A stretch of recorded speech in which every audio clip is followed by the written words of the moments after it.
Ito po yung bagong bukas po nating makeup salon. Si Arlene po ang ating makeup artist. Si Jude po ang ating model. Si Angela po ang chismosa, kapitba. Si Kathleen ang hairstylist po ng salon na. So Hershey naman po ang model hair natin. Tama ba yun? Si Miko naman ang ating judge. Si Arlene ang pinaka-sexing makeup artist na nakilala ko sa buong buhay ko.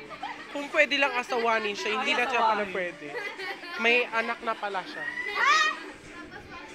10 po ang anak nyo. Si Pesti ng ating ang project manager natin. At ito po ang ating dalawang businesswoman. Yan. So sa mga chismosang kapitbahay po natin, nandun po sila. At isa rin po itong chismosang kapitbahay. Nagtitinda po siya ng tinapa. Itlog na maalat. Ganda naman nagtitinda ng tinapa. Yan na yung ganda na. Tingnan niyo po ang pagkakaiba ng mukha niya sa dalawa. Kilay ng malandi. Kilay ng ano.